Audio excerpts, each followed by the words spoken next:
Welcome, everyone, to our Angels Rest annual blessing. My name is Patty Hegwood, and I am holding this twig somehow, and I can't let it go. And we had a little bit of a powwow earlier in the back about, what all this used to be, right? Because you come here, and I've been here almost 20 years, and this was here, but I work with a couple of gentlemen who've been here for way longer than that. They grew up here, and they were telling me how the only road coming up here was back here. And I thought, wow, it's exactly what I said. And they knew back then as kids, it was the place James referred to as the place you accidentally on purpose got stuck. So you couldn't get home. And we all know as kids, it was fun to go get stuck. Hey, it was beyond my control. I couldn't get back home in time. And these guys, James and Byron, who grew up here, they both recognized at a very early age that this was a very sacred space. And the fact that it has been developed into our final resting place for our lost loved ones is no accident. And are there really any accidents? There really aren't, are they? And as I was preparing or trying to prepare for the annual blessing, which is right now, I asked myself the question, how much can you prepare? How much can you prepare for really all the events that happen in your life? And that includes the loss of our beloved animal companions. You know, we all want a little more time. We all want just that one last walk or that one last cuddle. And then at some point, there's a parting of physical ways. And the heart is basically, I would say, pulverized at that point. It's kind of hard to even find your bearing. You're slogging through it. You're trying to get at least some semblance of comfort that you try to gather for yourself. And the mind is an incredible place. Scientists have studied the mind for years, and they still can't really figure it out because we work so hard all the time to try and make sense of what is happening around us. We bargain, we plead, we blame ourselves, we blame others. We come back to a place of resilience, hopefully. Speaking of hope, we hope against all odds that we're going to feel better. But there's nothing that prepares us for that earth-shattering moment where our lives are upended. And there's a call for us to take that love that we placed somewhere that now has what we feel nowhere to go. And I've been reminded over and again to take that love and to turn that love back on myself. Because in the midst of all the things that you think you cannot do, that is the one thing you can do. And that's hold yourself kindly and help yourself walk that path forward. So today our programming is going to take you through some wonderful stories of animals that have touched our lives. You're going to meet a lot of the folks who actually lovingly tend and care this amazing place, and the people who come here looking for comfort in the storm. And then you're going to hear from a wonderful lady who I consider a good friend of mine, but also very accomplished in her own right. So I thank you all for coming. For those of you braving the sun, feel free to move around into the shady spots. And I'm going to invite my dear friend Josh to come on up. Again, my name is Josh. I'm the manager here at Angels Rest. And I will start off by reading some of the tribute names that were sent in. It starts off with Rio, Brock, Tweet, Petey, Ladybird, Becca, Chauncey, Brittany, Scout, Butterscotch, Max, Doc, Bella, Misty, and Abby. And I will also start off some of the stories that were sent in as well as for tributes. This one was sent in for Hank. It's been a month since we had to say goodbye. I miss you when I wake up in the morning. I miss having to climb over you because you're laying alongside the bed. I miss your little groan when you were frustrated. I miss you when you were in the car and look in the mirror. And I miss you when you're not in the back seat. I miss our walks, our road trips, hikes, playing on the beach and at your favorite parks. I miss the sound of your bark and how much you made me laugh. Thank you for giving me something to look forward to every day in our hundreds of adventures together. Just hanging out together made every day special. Thank you for being by my side when I needed you and showing unconditional love. Thank you for your happy personality and all the times you made me smile. Thank you for making me so happy.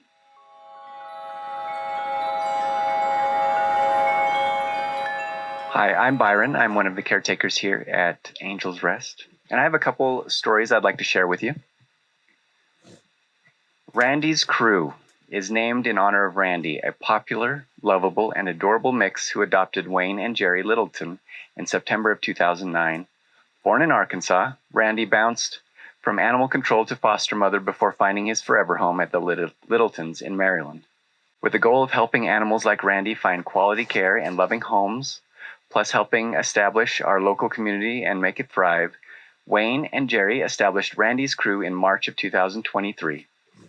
Randy served as the founder, the CEO of Randy's Crew, remained involved with the events of the day-to-day operations until his passing in September of 2023. Randy is dearly missed by all those that knew him and the many lives that he touched. His legacy lives on forever through the work of Randy's Crew. And this one is for Stella. We adopted Stella at age 7. She was surely blessed by Tom, who was home for her 24/7, and myself, who couldn't let a day go by without gifting her with a brand new toy. She had come to our home with a few fears, and we were very patient and fully waiting for her to trust us. Just at the point of her coming around this past summer, we sorrowfully were given the devastating news of diabetes diagnosis.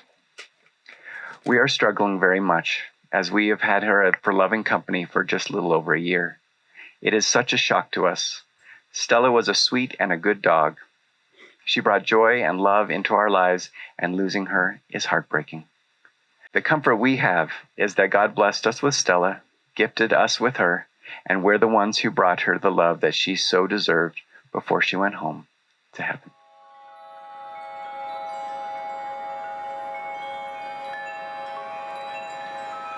My name is James. I am a caretaker here at Angels Rest. I would like to start off with a story about Bandit. Bandit. He was my shadow with separation anxiety. I had to be around him always or have someone there to watch him. I didn't know this about him when I rescued him, but he was needy. But so was I, socially. I had him 7 years until he got cancer. He was in pain. What I miss the most is our nursing home visits. He would walk up to the residents and say with his face, pet me," and he'd hug their legs. The neighborhood kids loved him and knew him quite well. He will be missed by a lot of people, especially me. Lily. What can we say about Lily? Lily was brought into our family, into our lives by friends. She was the runt of the family, and we were warned that all she wanted was to be held and kissed. She was the sweetest and wore a little halo every day. We spent 13 years with Lily, who brought us immeasurable love and companionship. Having Lily from a puppy on into her older years was a blessing that I thank God for every day. Lastly, Millie. Millie, we found you, our best friend, at a shelter 8 years ago. You loved running and playing with your companion, Charlie. Kidney disease took you from us in September of 2024 at age 12. You will be forever in our hearts until we meet again. Love, Jean and Charlie.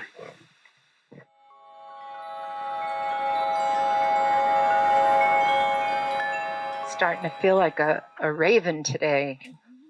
I'm picking up little bits and things off the ground, and they're feeling like treasures to me. A lot can be said for what we find in nature.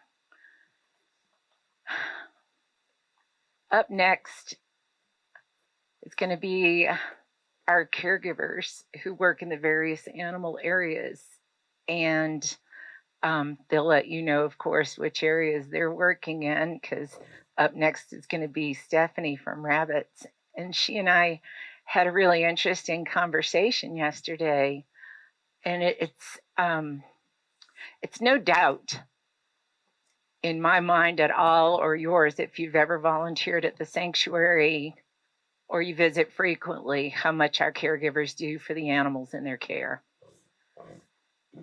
They may go home at 5 o'clock, but their brains don't turn off at 5. They're constantly thinking about, what did I do best today? What could I have done better? Who am I rooting for in my care? Sometimes there's nervousness and trepidation about, if one of the little ones they're caring for is going to pull through. I know without a doubt in my heart, they get up every morning and hit the ground running with absolutely the fire like I've never seen for getting here and caring for all the animals in their care. And that to me is invaluable. It's hard work. Sometimes it's super hot. Sometimes it's super cold. Sometimes you're making a sled out of a garbage can lid to get it up the hill with some food on it because you've been slipping back and forth the whole time. They're all our little MacGyvers, for those of you who remember who MacGyver was. But they're always working on and off. The clock really is just a show up time, but this lives with you. And so that depth of caring is something I think that we have to honor because it's sacred. Working here is not a job, it's a calling. It's a mission-driven calling. And I guess we get blessed by all the lovely souls that we get to meet. But we also get blessed by this beautiful atmosphere and being surrounded by people who love animals as much as you do. That's huge. We get surrounded by fabulous people who come in from all parts of the country and all over the world and who will be watching this very presentation today, wishing they could be here. And that's what binds us together, because we do have a common purpose and a common goal. How cool is that? Super cool. Even for those two troublemakers in the back. You know who you are. And we love seeing you every single time because you come here excited to just get hot and dirty. And I encourage anybody who wants to come here, please do. We will welcome you with open arms. So let's hear from our caregivers. And Stephanie, I'd like for you to come up. And Stephanie will be presenting and representing for the Bunny House. How about I hold your pictures for you? So we have Lillian. Tell everyone who you Oh, are. I'm Stephanie. That's not the important part. I'm just here to represent the bunny. So I will be talking about all the bunnies that passed, but this is Lillian and this is Siggy. And I will be talking about Prince, but we don't have a picture of him. I'm going to read straight from this so I don't cry, and also so I get my point across.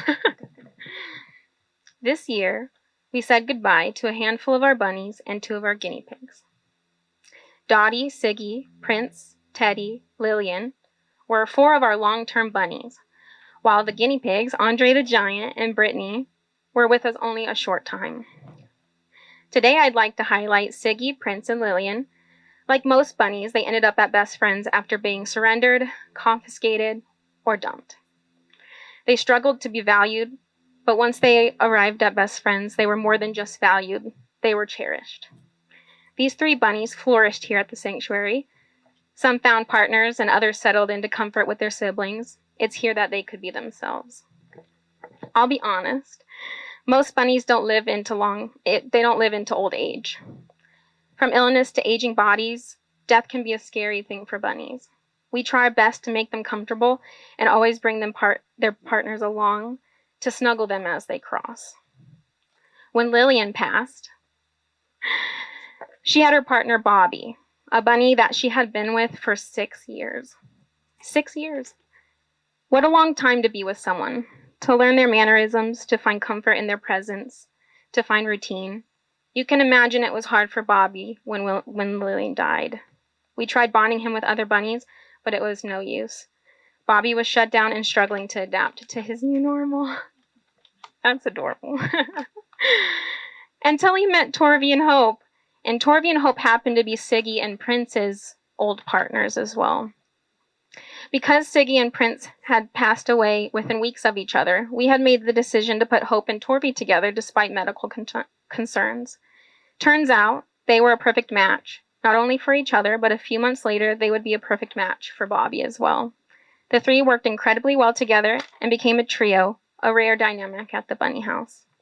Though Prince, Siggy, and Lillian have left us, their legacy lives on in their devoted partners, Toby, Hope, and Bobby. This trio came together, forming a strong bond as they navigate sadness. They found solace and companionship in knowing that love can emerge from anew even after loss. Every day I spend with these rabbits, I become a better person. They teach me to enjoy the little things, to bond deeply, and be resilient in the most difficult of circumstances.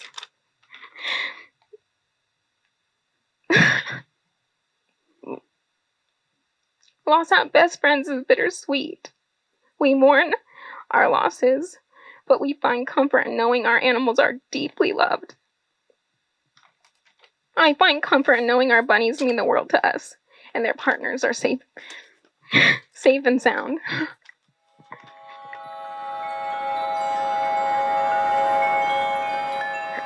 Hi, I'm Rosalie, and I'm the from Horse Haven, but the main Piggy Paradise caregiver. And this year we had actually a pretty busy year, which normally averages 1 or 2 pigs a year. This was quite a bit. We had Toto, a pig from obviously Kansas, Ella, Poppy, Sylvester. Oh my gosh, I'm losing my mind. You're fine. Simon, that was the other one, and Ted, our barn cat, we did also lose. And the pig I chose to talk about today was Daisy. Daisy was a $1,000 teacup pig who was supposed to be 5 to 10 pounds. Who knows my next sentence? There's no such thing. Daisy was probably about 100 pounds, 120. As a caregiver, you don't really want to have favorites. You try not to, but they can't really help it if they're just really cool, chill animals who are just really fun and sweet. And Daisy definitely was one of mine. She was pretty arthritic already, which is a whole other story of the teacup pig myth, but she basically, as a result, needed to be an office pig. for basically her life because she was just pretty broken already. And with being the office pig, that kind of meant you've got to be okay with dogs, you've got to be okay with cats, wildlife, you've got to be okay with goats running around because you're also in the quarantine area where the new goats come in. And Daisy she loved it. She loved all the activity, even though she couldn't move. She just sort of would love to watch and enjoy watching the baby goats jump on her and just like go and hang out with them. This is my dog that she would hang out with. And we had to cross her about 10 years old, pretty average for being so arthritic.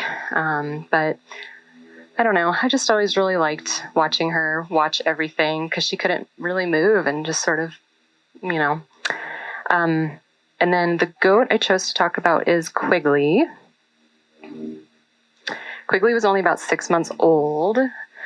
He, what basically happened was I chose to talk about him for a reason that I'll kind of get to. But basically what happened is he was born on a farm. He probably got stepped on, which is common when you're a farm animal because you might have multiple siblings in your litter. And so if some are jumping and playing and you get stepped on, it's not uncommon. So the people who were taking care of him were not his owners. They were renting. And so they had to deal with their landlord that they would take care of the actual goats that the landlords owned. So they were taking care of Quigley and his mom. They did the best they could, and they eventually surrendered him with the understanding that he's pretty broken. He's only about 6 months. We're going to do the best we can, but we might have to cross him. And we only had him for a little bit because when that damage is done, there's only so much you can do. But I chose him because something that was really meaningful to me that's really stuck with me was a podcast that I was listening to years ago where they were talking about when you are caregiving and you get really upset because you're like, how could a human do this? How could a human do that? Because you're seeing what is the result of human behavior. But to always kind of remember all the people who outnumber that person or couple who are trying to help.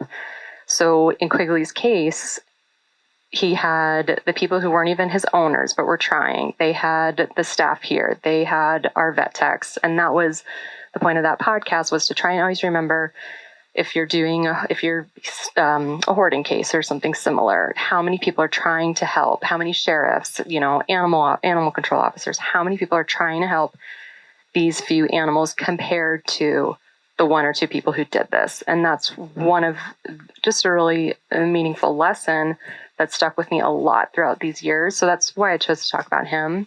And yeah, that's it.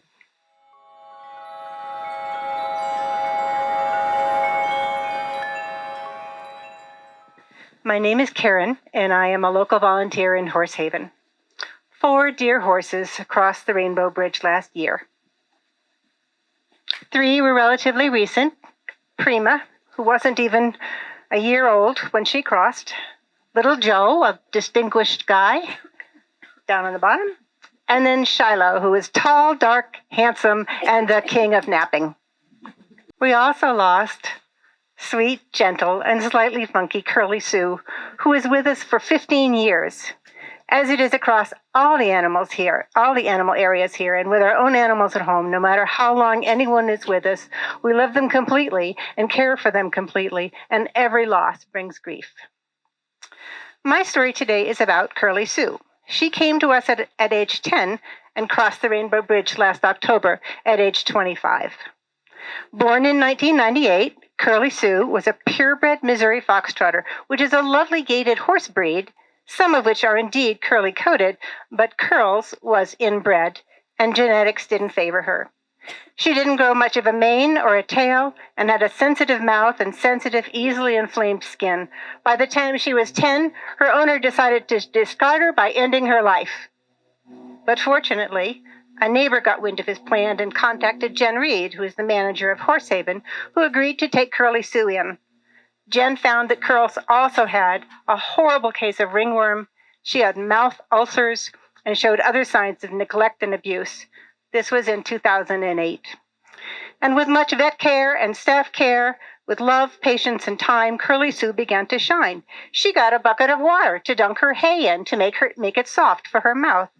She got skin lotions and fancy rose water shampoos to ease the skin conditions and soothe the suffering. She got special rubber shoes that Jen, who is also a farrier, called Crocs for horses.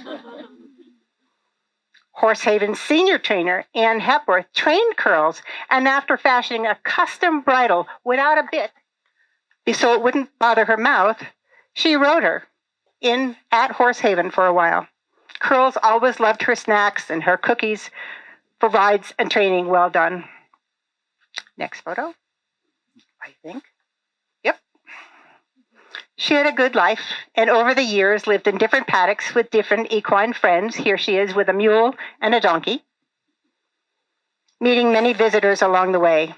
She was also called Curly Goo for the fluids that seeped out of various body parts, and also Martha Moosecake for her fondness for watery hay. She stayed sweet and gentle and a little bit spirited. Local volunteer Russ Stenfords recalled hearing that Curly Sue used to grab the radio from the gator every time former staffer Ron Jones went into her paddock to muck. Next photo. Here's Ron looking quite stern at Curly Sue.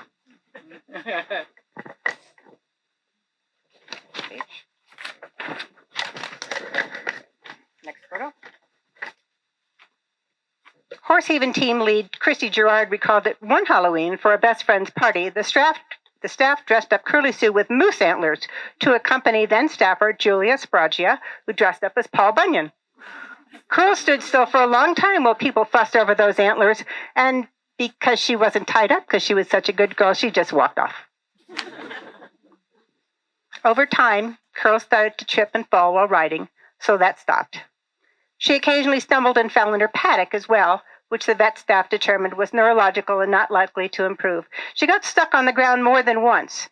Anne recalled that Curls used to get wedged under the fence in her paddock by lying too close to the fence line and putting her feet under the lowest bar, then waiting for someone to pull her out. Years later, some traits continued. Current staffer Priscilla Shadow recalls the morning that she got to Horsehaven, only to find Curly Sue down on the ground, unable to get up, and had to give her a giant push so that she could roll over and stand up. Priscilla, who also led Horsehaven tours, also recalled telling a tour group about Curly's nickname of Curly Goo, and as if on cue, Curls reached out and gave her a big slobber. In the last few years, in an effort to strengthen her legs, Curls and I took walks 4 times a week, with some of those up the hills behind Horsehaven and others along the road to the Welcome Center. A stumble while coming down the hill ended the hill walks and shortened the others at staff direction. She still loved her walks, her snacks of hay pellets, and any amount of time browsing on fresh grass, which we told ourselves were for sustenance during her exercise, as well as for pure enjoyment. Curls was a horse that everyone remembered from year to year. She was a fan favorite and so good with people that when visitors confessed a fear of horses, we knew who they needed to meet. It was Curly Sue. Curly Sue changed a lot of lives. I am one of those who has changed. And maybe any of you here, some of you here, or some of you watching at home are also.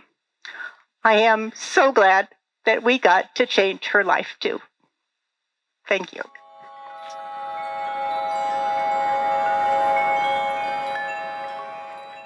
Hi everyone, my name is Arabelle and I'm a caregiver in Cat World. Unfortunately, my list is pretty long, but I'd like to honor all these cats. In the past year, we've lost the following: Malik, Mousy, Pop-Tart, Earl, Linda, Adam, Esther, Zenitsu, Faye, Janica, Severa, Ebony, Acadia, Jerica, Chance, Sir Shamrock, Juanita, Nico, Naomi, Nova, Oprah Whiskers, Florence, Ruben, Caroline, Prim, Steve Rogers, Glacier, Tarzan, Kumal, Kizzy, Prius, Cece, Frank, Grover, Cyclops, Ferruccio, Willie, Vixen, Tim, Penelope's kittens, Ashfur, Silo, Mocktail, Puma, Teeter, Toonces, Tinky Winky, Margarita, Harbor, Case, Rip, Peekaboo, Dennis, Aster, Reindeer, Spats, Apple Pie, Shenandoah, Angie, Safi, Gulliver, Boo, and Springdale. As much as I wish I could honor each of these cats with a story about them, we do not have the time. So I'm going to tell you about 2 cats that I personally got to work with in their time with us. Willie was one of the first cats I ever met at the sanctuary back when I was a volunteer. He was gentle, sweet, affectionate, docile, pretty much just the perfect gentleman. While he loved attention from his human friends, he was what I like to call a cat's cat. He was always at the center of any cuddle pile. He was loved by pretty much every one of his roommates. No one had any ill will against Willie. We always like to joke that he was Grandpa Willie, because for a while, towards the end of his life, he was actually the oldest cat at the sanctuary. He was 19 when he passed. In the summer of 2022, we found out that Willie became really sick, and we found out that he had a form of lymphoma. We did not think that he would have very long because he was in really rough shape. This news was really heartbreaking to us. Willie started a medication, however, and he actually started to improve a lot. 2 years later, he was still kicking, and in fact, he was in better shape than he had been in a long time. He had gained a lot of his weight back. He was more active than he had been in a long time, and generally, he was just doing really excellent. This past April, Willie became really sick again, and we found out that he was starting to enter the end stage of his lymphoma. Again, we were really heartbroken by this news, and we knew that we had to spoil him for as long as he had. At this point, we were told he had days. Days turned into weeks. Willie was once again kicking. He gained weight back. He was hanging out with his friends. He was doing pretty well, all things considered. And we were really thankful that we had, so much time to spend to spoil him and love him. Eventually, a month and a half after we were told he had days, he let us know it was time. And of course, we were heartbroken by this, but we were so thankful that we had as much time as we did with this guy. He was just a wonderful cat. And he proved to us that he was a fighter. Constantly, every day we'd come in and he would prove us wrong. And we feel his absence very strongly, but we're so thankful that we got to care for him. The second cat that I want to talk about is a little harder for me. Prius was very near and dear to my heart, and he was a very special cat. He came to the sanctuary when he was just a young guy, kind of an older kitten, and he was here for most of his life. He was just a wonderful, wonderful cat. He was such a love. You could go over to him. All you would have to do is look at him, and he'd start purring and making biscuits. And all you had to do was touch him with a single finger, and he'd raise his butt up in the air for pets. He used to do this really cute thing where you'd pet him and then stop, and as you were pulling your hand away, he'd grab it and pull it back to him, as if to say, "Hey, I wasn't done yet." And Prius, he just loved everyone. And so, not only did he love humans, but he was also a fantastic friend to his cat roommates. He welcomed everyone with open arms. He accepted all cats. We often found him cuddling with some of the shyest kitties that lived with him and taking new kittens under his wing. He was just a wonderful cat. He was kind of one of those cats that I would come into work every day and look at him and say, "How are you still here? How have you not been adopted?" Unfortunately for Prius, he did get kind of a bad hand genetically. He was, first of all, a black cat, which, as many of us know, have a harder time getting adopted.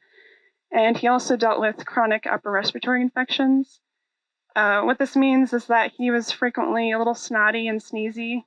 I thought it kind of added to his charm in an odd sort of way, but the average person does not find that cute. As much as I looked forward to the day that Prius would get adopted, I have to say I selfishly was a little grateful for the extra time that we got to hang on to him because of that. Like Willie, Prius became very ill in April, and we found out that he was entering late-stage kidney failure. He was only 3.5. For those of you who don't know, kidney failure most commonly appears in cats around 10, and even then it's usually like early stages. So this was very shocking and upsetting news for us. At this point, we didn't have much longer with him, and so we spoiled him and loved him as much as we possibly could. I think Prius is a really good reminder that we never know how long we have with these animals. He was young and healthy for a long time, and I thought, he would live a long life and get adopted. And like I said, he's just a reminder that we need to give love to these guys every single day because you just never know. And as heartbroken as I am that I never got to see Prius get adopted, I'm so grateful that we got to be his family and home.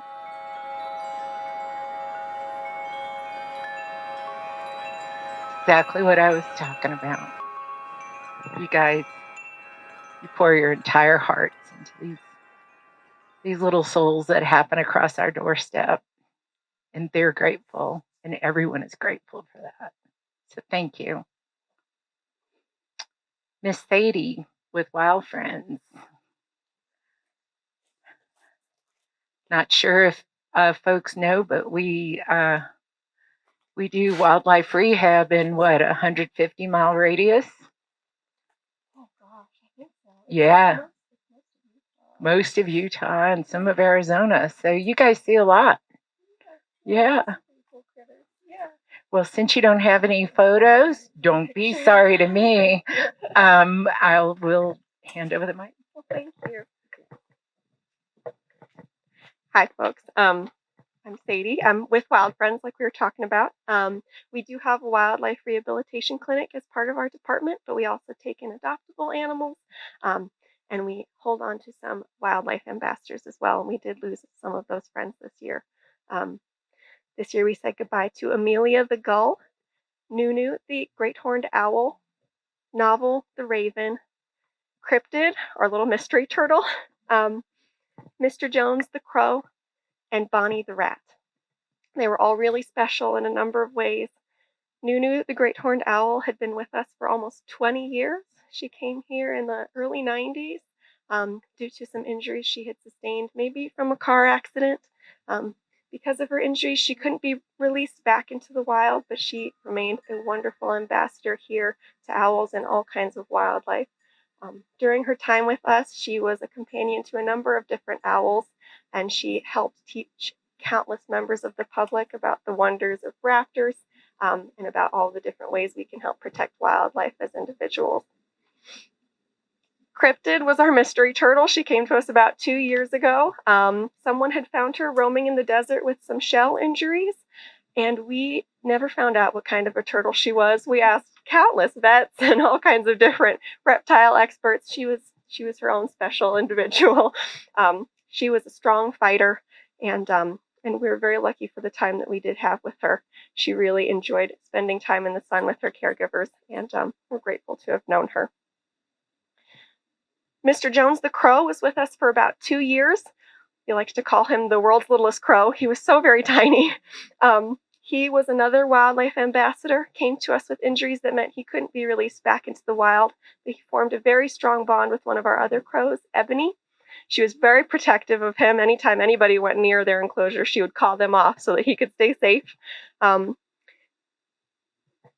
He was a very sweet little soul, and he helped teach countless members of the public about how bird brains are, in actuality, full of great wisdom and intelligence, and we miss him dearly.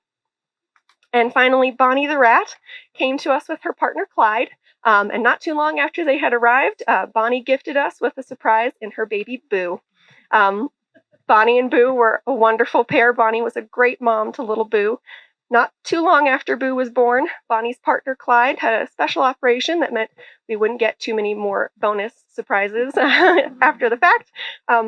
After Clyde's operation, he had to stay in a separate enclosure for a little while he was recovering, but even during their recovery, Bonnie and Clyde would touch noses through their enclosures and would sniff each other and got great comfort from sleeping in blankets that smelled like one another. They were a great partner pair. They made a wonderful little family, and even though we are sad to have lost Bonnie this year, we're very happy to report that Clyde and his daughter Boo have since been safely and happily adopted into a forever loving home. We love all of the animals, like all of the departments. We love all of the animals that come through and spend time with us, and we miss them dearly when we have to say goodbye. But we are very grateful now and very happy in finding peace that they are all now roaming and flying free.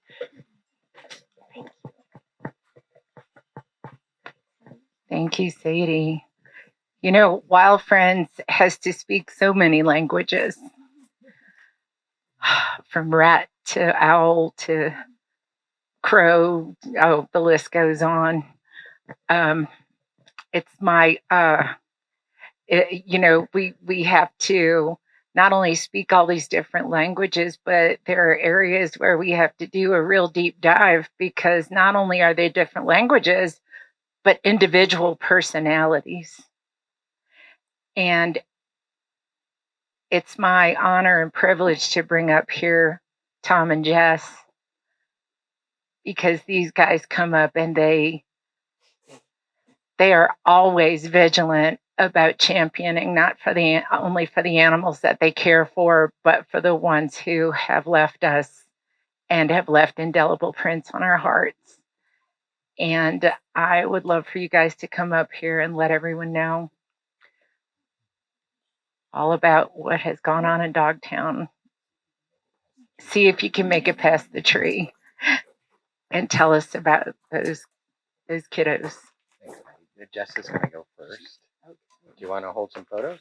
I can hold photos. Yeah. Hi, everybody. I'm Jess, and I'm going to talk about 3 dogs that we lost in Dogtown this year. We lost many dogs, and I'm just going to share a few stories about these 3. This is Galahad. The second photo is Charlie, and the third photo is Bosco. All 3 of these dogs were long-term dogs that came to us. Galahad, if you want to go back to the first one, Patty, came to us. One more, sorry. Galahad came to us from Salt Lake, from our Life-Saving Center, and the other 2 boys came to us from our LA Life-Saving Center. They were all originally from high-volume shelters that we were trying to assist with in those 2 different areas. Galahad came to us. He was already a senior, and he was quite set in his ways. He sort of liked other dogs, and we tried to see if he might want to live with other dogs, and he taught us that, he would prefer to be with people. He didn't want to live with other dogs, but that was okay. And he really enjoyed cozying up on really cozy beds. He had like 2 orthopedic beds in his run.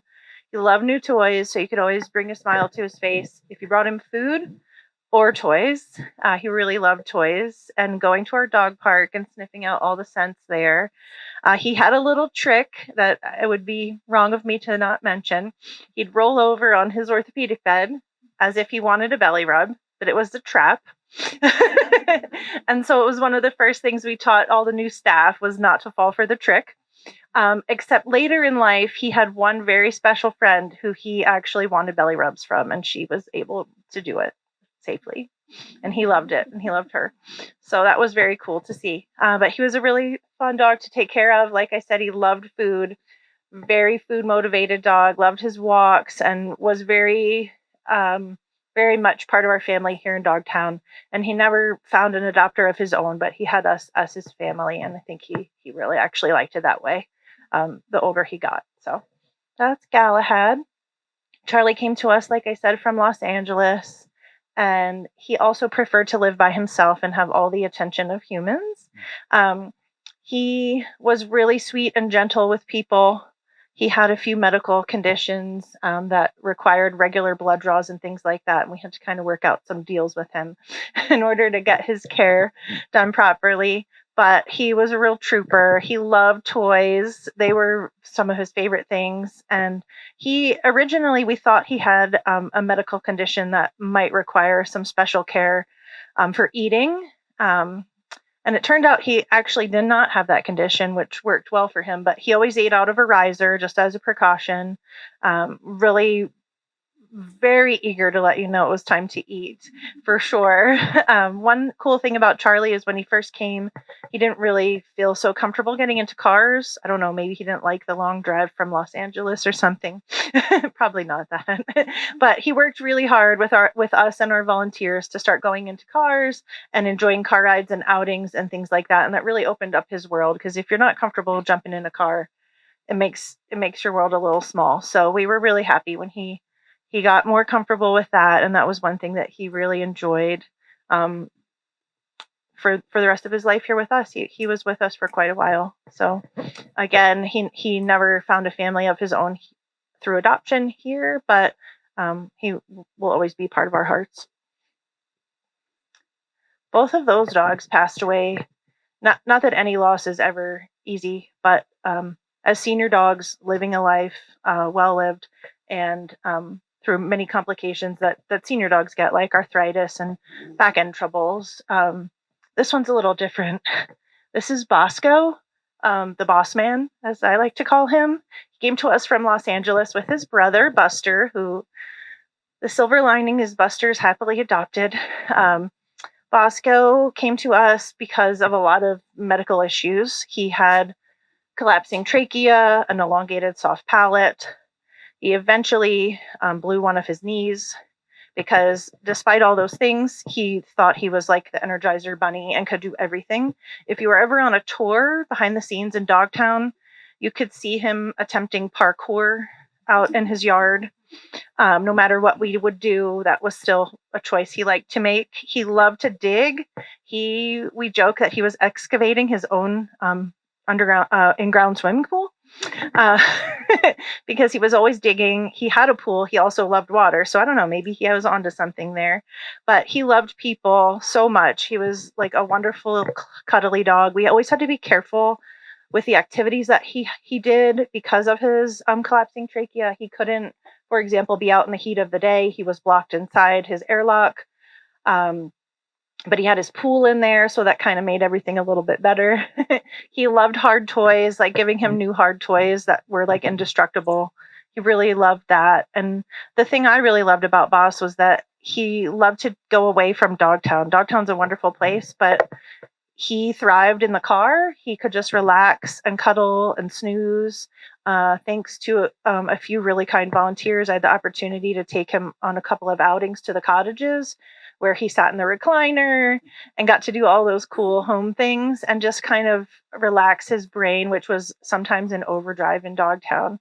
But eventually, Bosco couldn't breathe, and he was only 6 years old, going on 7. But there is a surgery for collapsing trachea, but it's really risky, and you have to be stable enough to transport to the surgery, and none of those things were going to be possible despite like all of our efforts. So we had to do the kindest thing and let him go, because it was really hard to see him not be able to feel comfortable just breathing and relaxing. But one thing I just want to mention about Boss is he has this big white patch here, and I knew him for like 4 years, 3 or 4 years. I never knew that was there. When I was sitting in my seat looking at the pictures, he worked so hard excavating and all those things that was like tannish peach or just blended right into the gray, because I was like, really? He had that much white? So he did live life to the fullest, for sure, and he never let those other things stop him. So we will always miss him. Thanks. Thank you, Jess.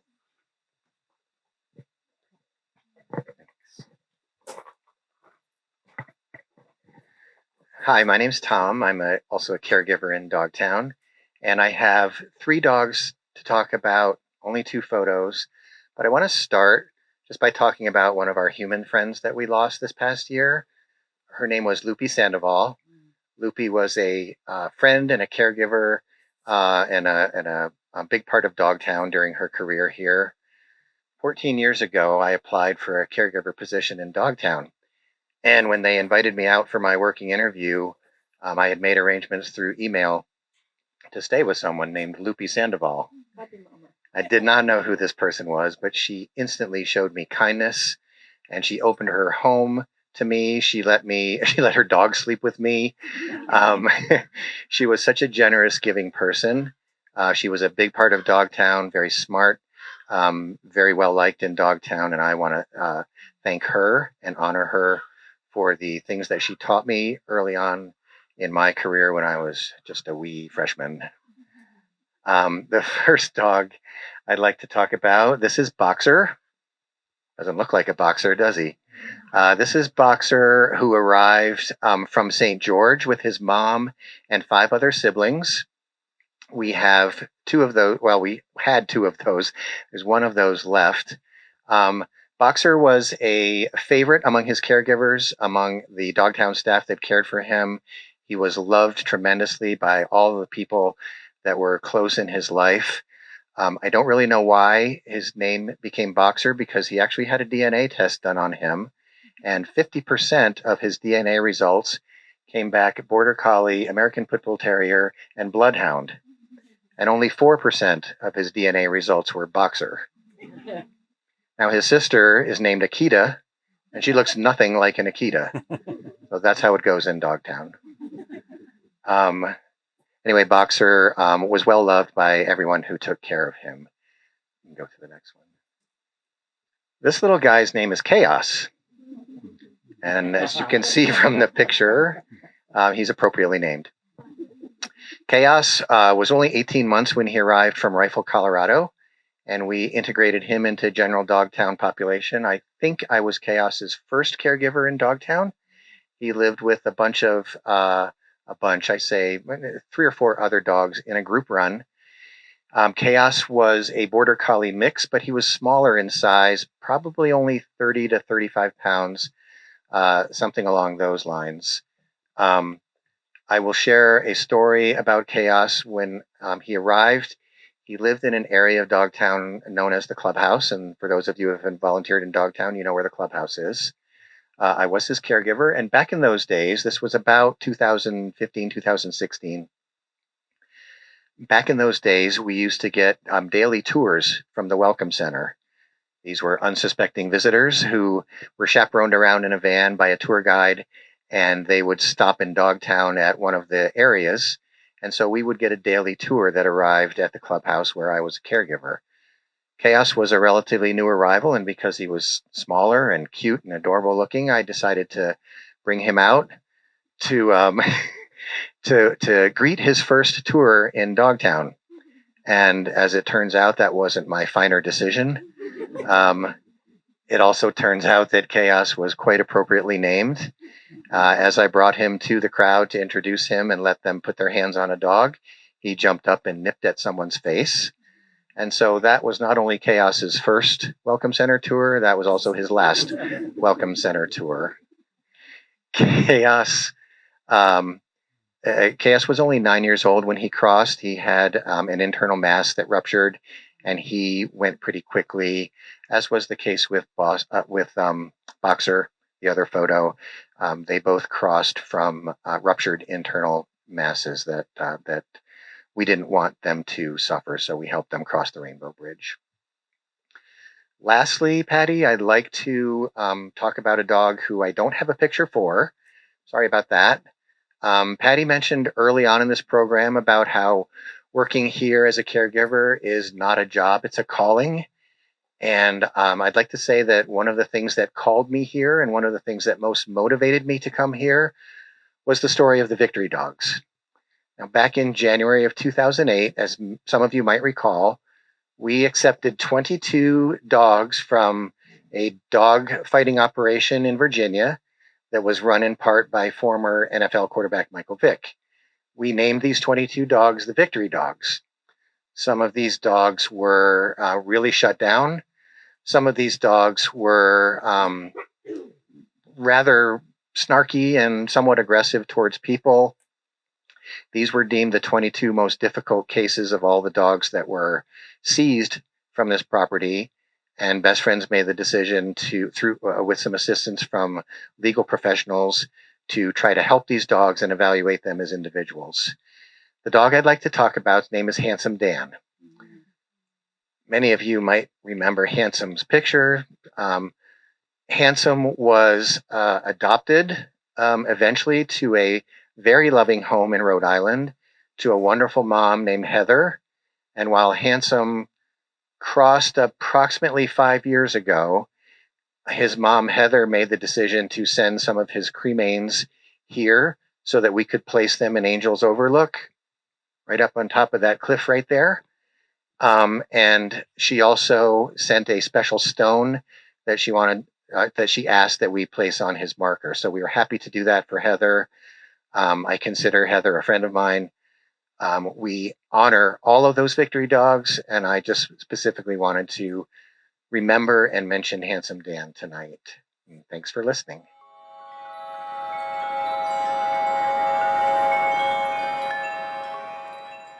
Hello, my name is Melissa. I work at Parrots. We lost 16 of our birds this year, and every single one of them is what we call an aviary bird.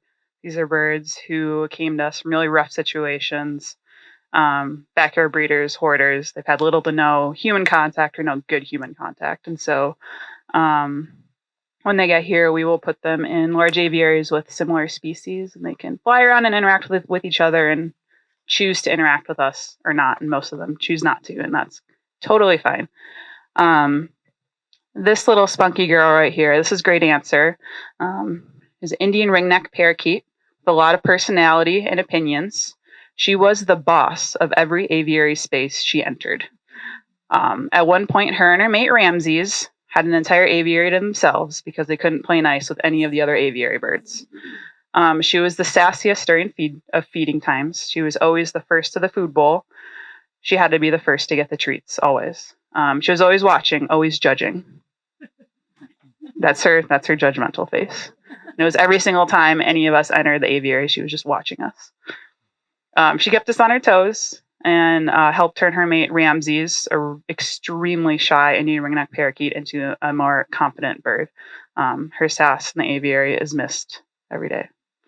So it's kind of hard to see, but there's several colorful little birds in there. These guys are called budgies. They're commonly just called parakeets. The one I'm focusing on is the one in the center in that hollowed out log right there. That's Beehive, the budgie.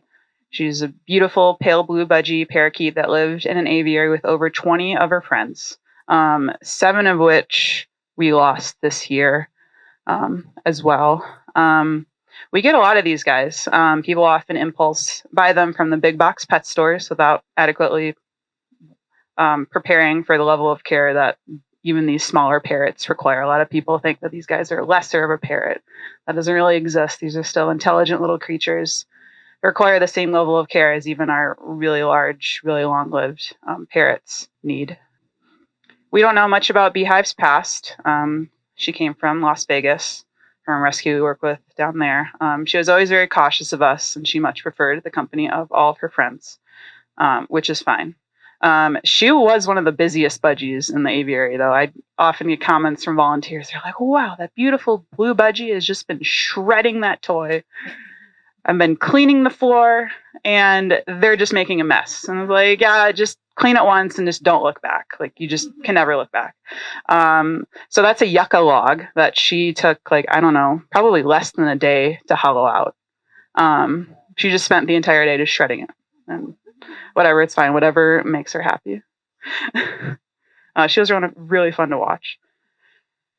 So we have these 3 guys right here. So the bird I'm talking about is the one on the far left. That's Tetra. Tetra is an African gray parrot, and the other 2 on the right are Sheba and Toby, some of his friends.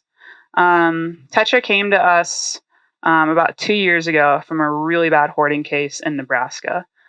We quickly realized he had an extreme fear of hands, kind of on another level than any other parrot I've ever seen. So we assume he had a lot of trauma associated with humans. We moved him into a large aviary where he had 4 other African grays to hang out with and to help build his confidence. He never truly bonded with any of them, but he would sit close. He'd always be like lurking nearby.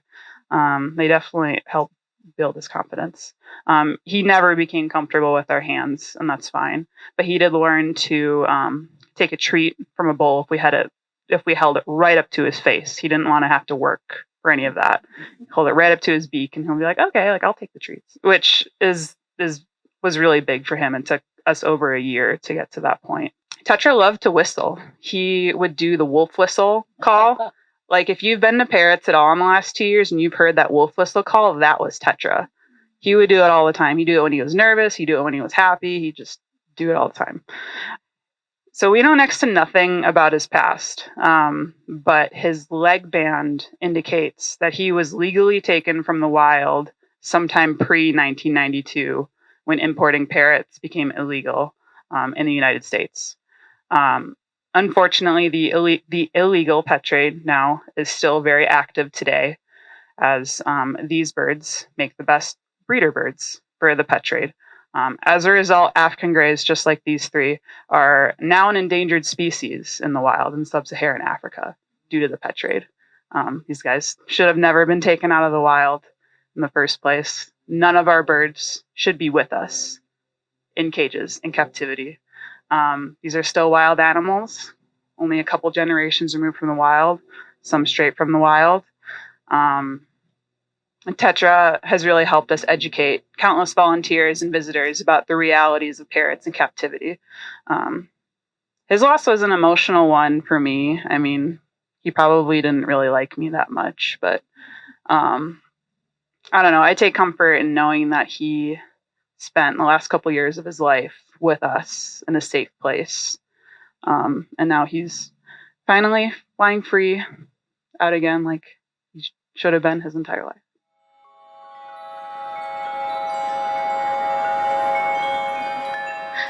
No truer point is made about us having to care for the animals who shouldn't be in our care but now are.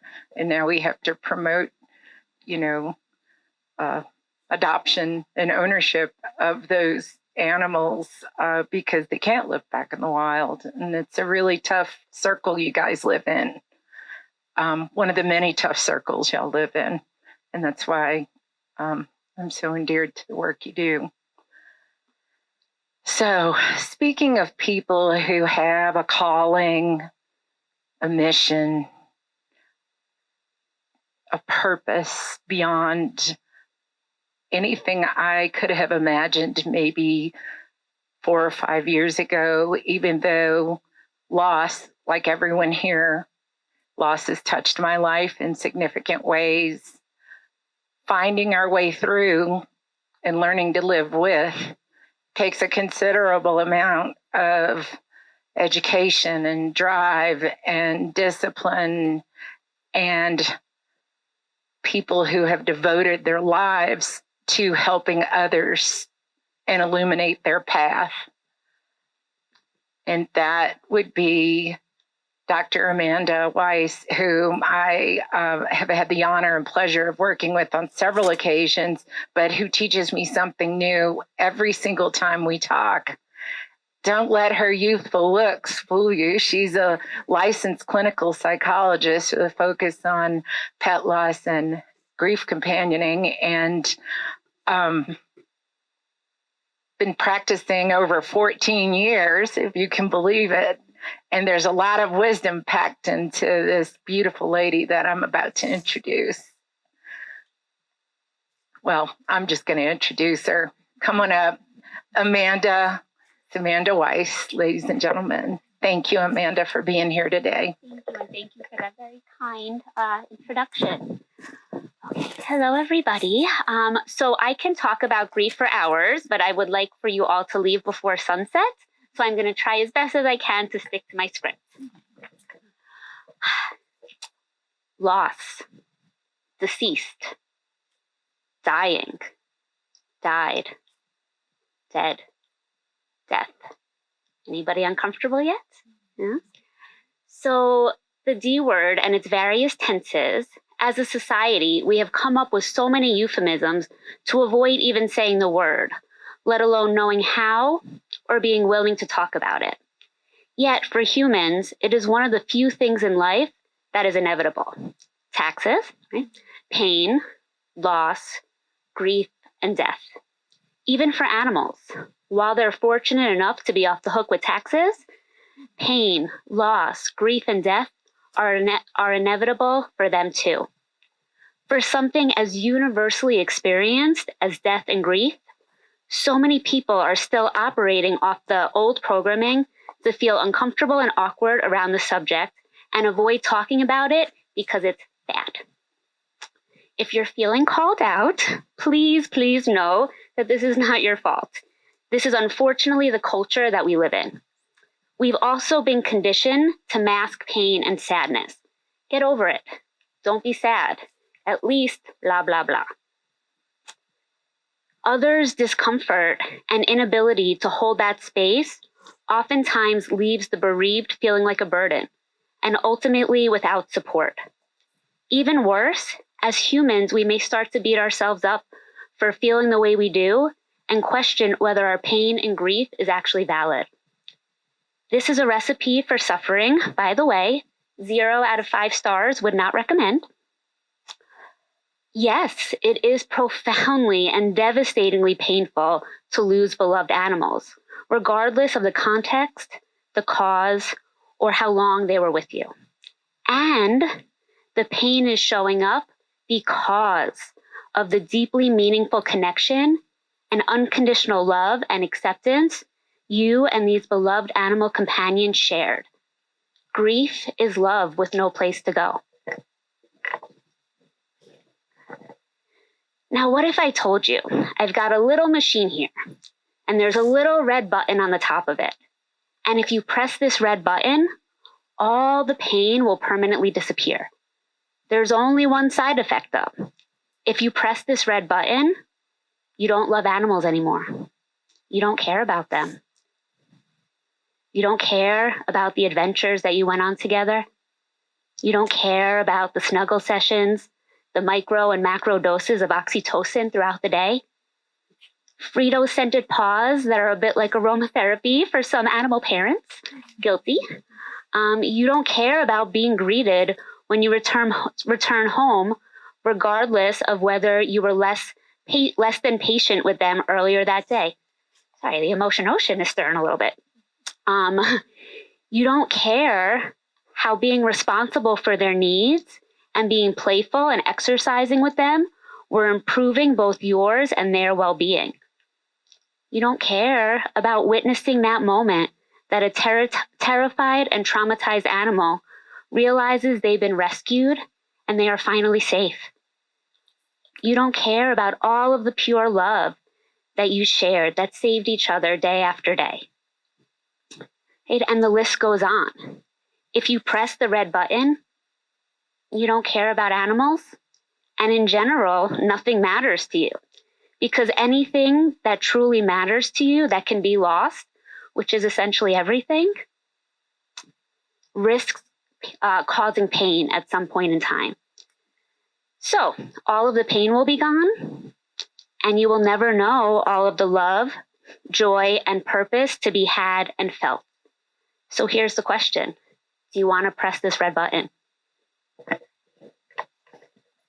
The pain that you feel tells you something really important about what matters to you, deep down in your heartscape.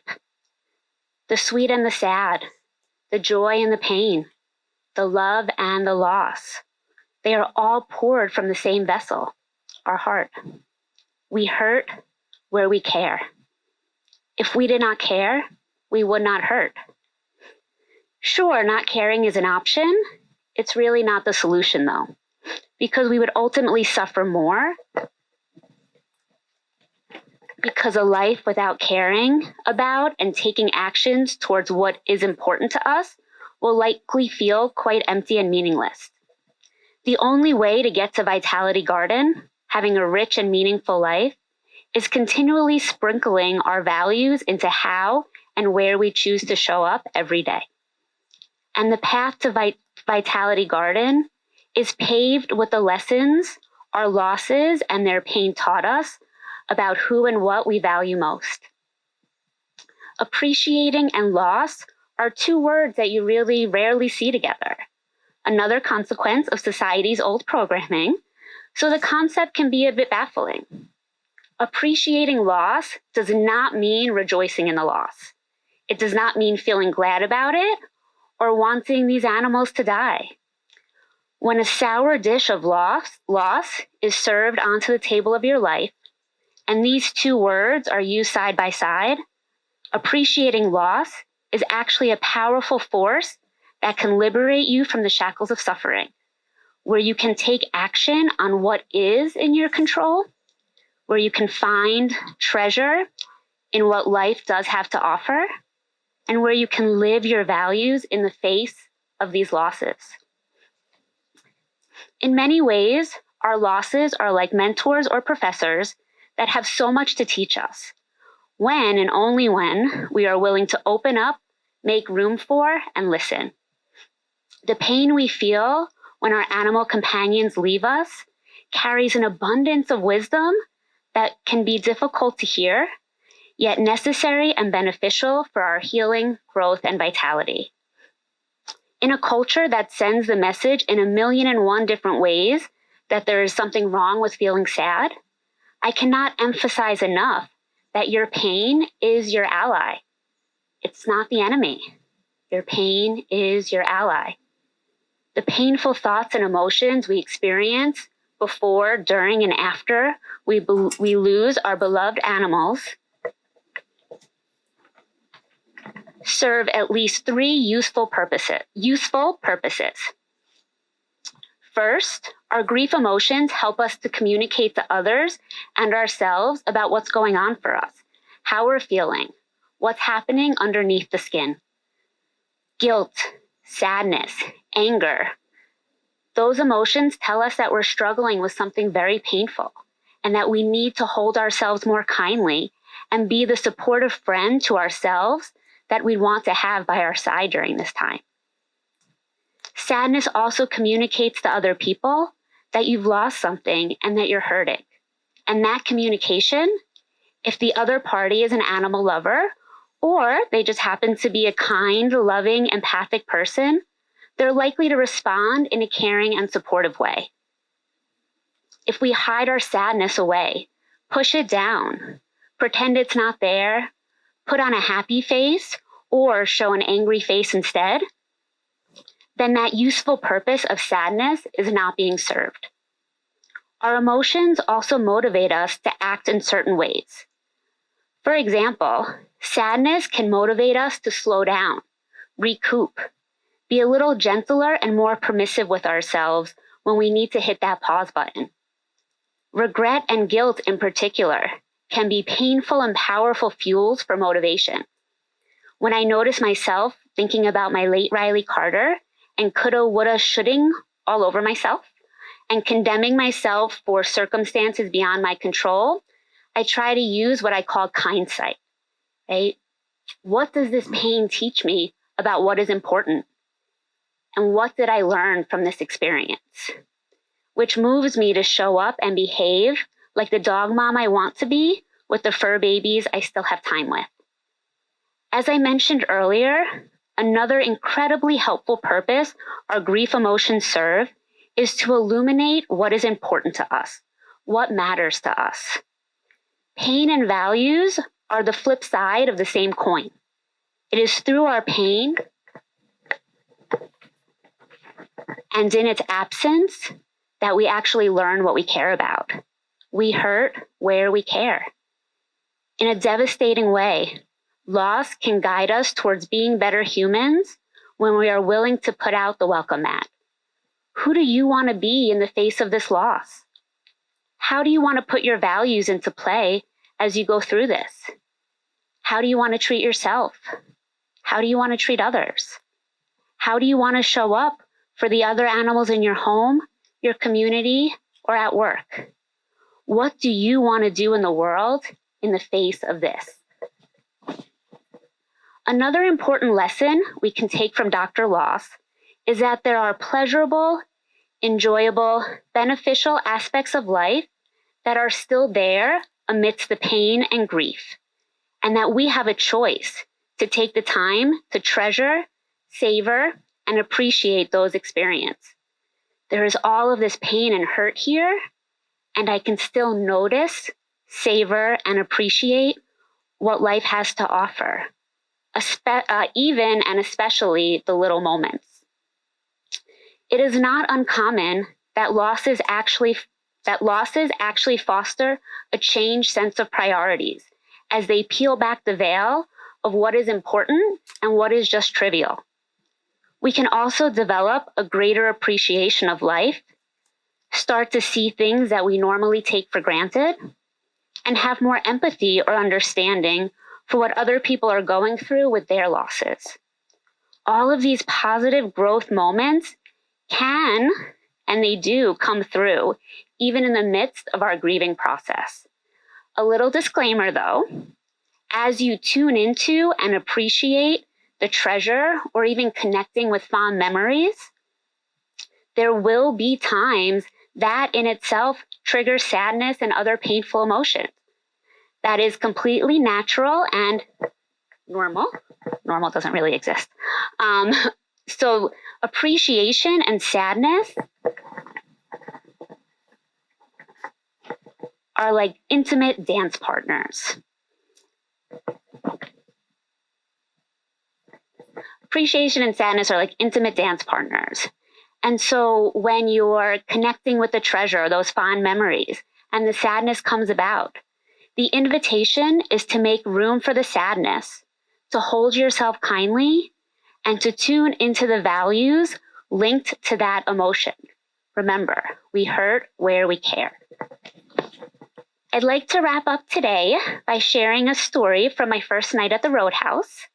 For context, I'm from the East Coast, lots of light pollution. So I was looking up at the night sky and the stars were raining down. As I took it all in, I was eventually brought to tears. At first, I was just in awe of the beauty that nature, the solar system, and no light pollution have to offer. The tears started flowing because for me, stars are a way that I connect with my deceased loved ones. Where I live, I'm lucky if I even see a few stars. I walked back into my room, overcome with gratitude that I chose to walk outside and stargaze. That was in my control. Okay?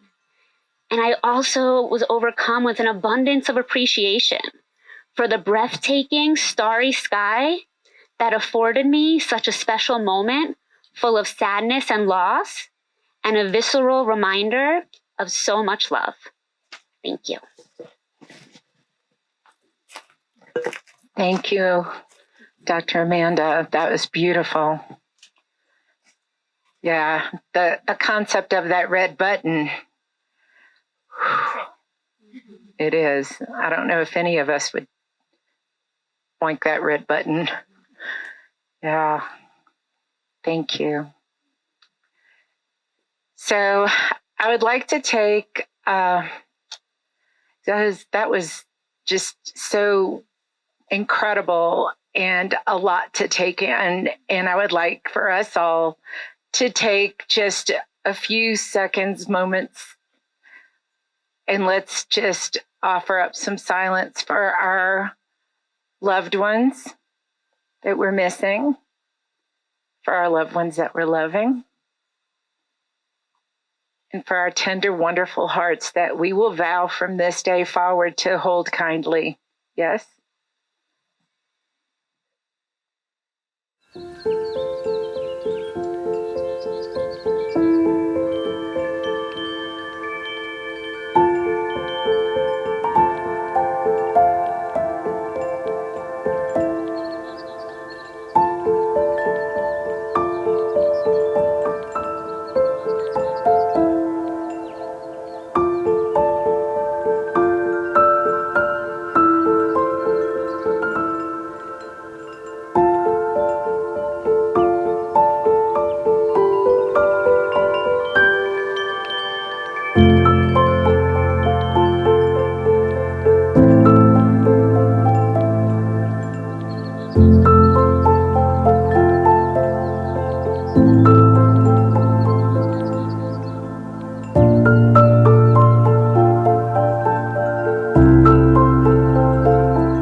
Those chimes sure know when to kick in, don't they?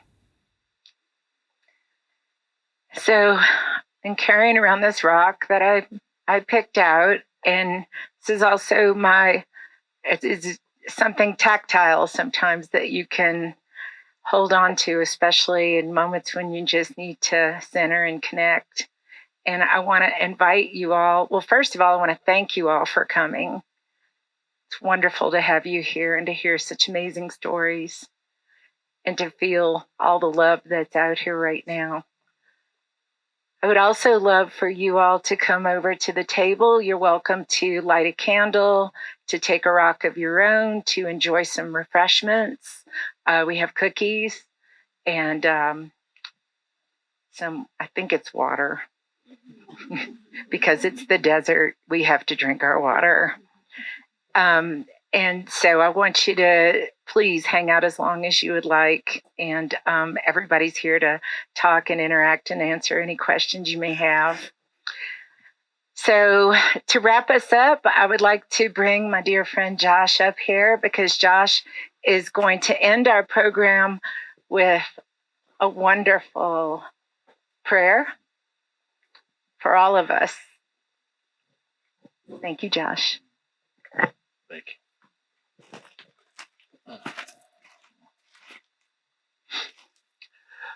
Tu omna, nakchina, todidat anohennawa. Creator, help guide us as we lose loved ones along our journey. Oh, thank you everybody for coming. And hopefully we'll see some of you next month.